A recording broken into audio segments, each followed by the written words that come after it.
En este tutorial se va a revisar de manera breve los conceptos básicos que rigen el comportamiento de estructuras o armaduras.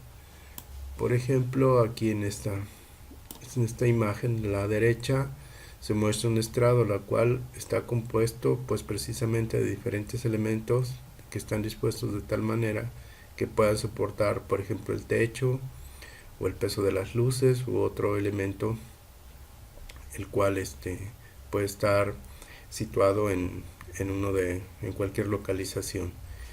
Del lado izquierdo podemos ver una estructura que está soportada por medio de un apoyo, el cual puede precisamente soportar todo el peso de la misma. Ahora, por ejemplo, también podemos verlo en puentes. Aquí está una disposición de elementos, los cuales soportan precisamente la estructura. Aquí dice que una estructura consiste de elementos rectos conectados en uniones o nodos. Por ejemplo, aquí podemos ver A, C, D, B. Esos son los nodos. Vean que la carga está soportada precisamente en un nodo. Otra de las cosas interesantes es que una estructura, por la disposición de las cargas, puede modelarse de manera general en dos dimensiones. Si se quiere un análisis más profundo, obviamente tiene que hacerse un análisis de tres dimensiones, pero como estamos revisando los conceptos básicos, vamos a modelar esta y vamos a resolver un problema más adelante sencillo en dos dimensiones. Dice que aparte de esto, en general los elementos o miembros de la estructura son delgados y pueden soportar cargas laterales de magnitud pequeña.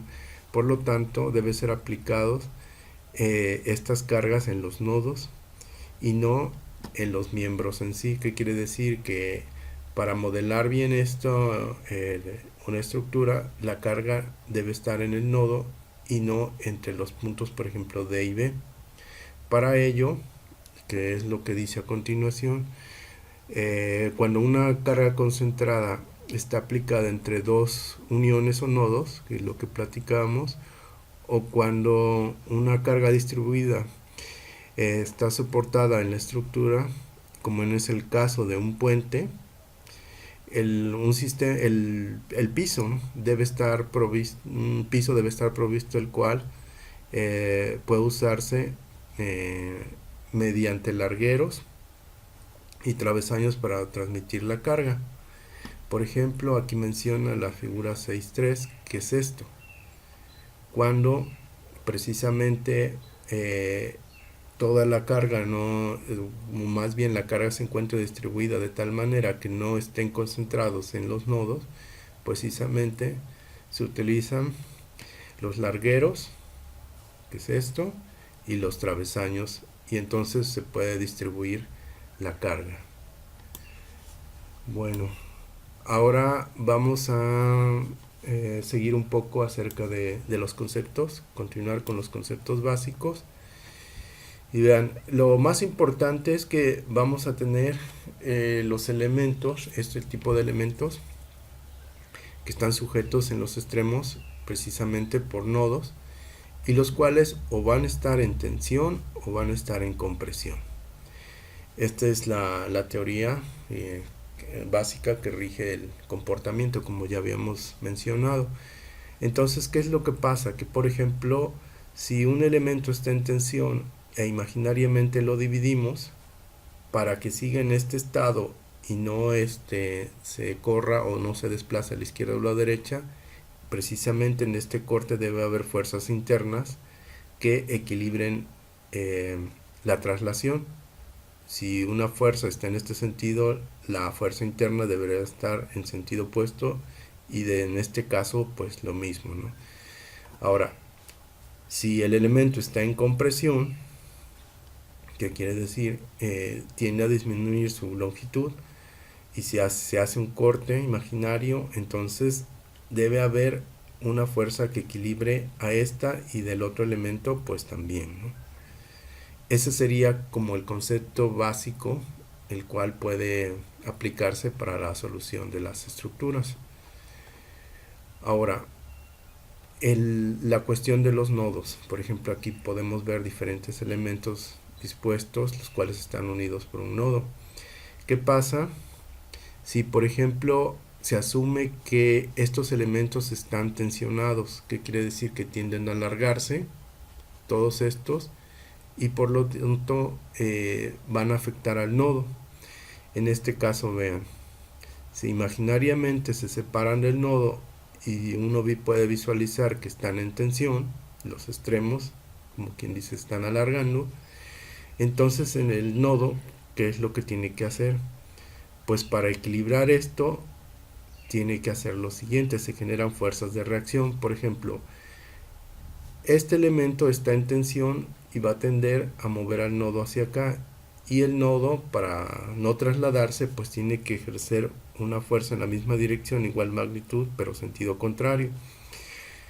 Este trata de empujar al nodo, pues hay una reacción.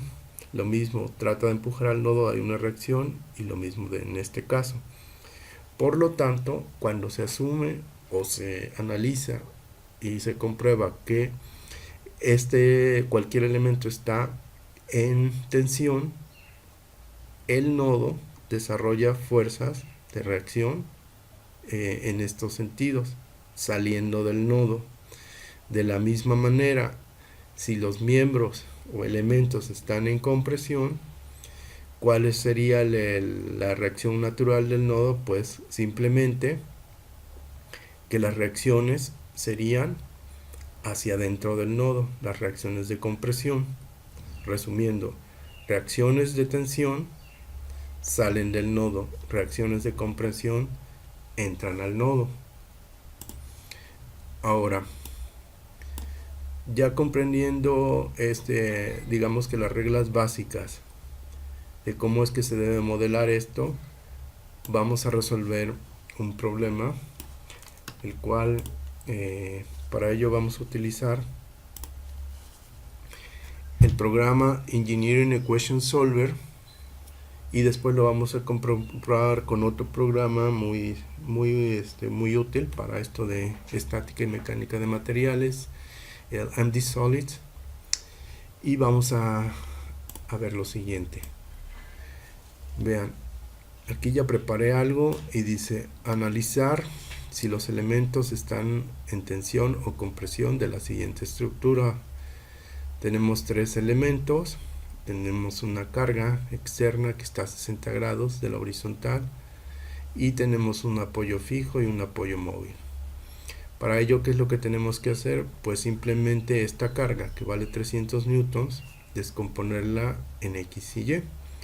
Por lo tanto, para esto, ya con anterioridad se ha demostrado que la componente en X le corresponde la función coseno, y la componente en Y la función seno. Se hacen las operaciones y por lo tanto ya tenemos la disposición o el valor de estas componentes sobre el nodo B, y por lo tanto sabemos que en el apoyo fijo se pueden generar dos reacciones, en X y en Y, horizontal y vertical, y el apoyo móvil pues nada más una reacción.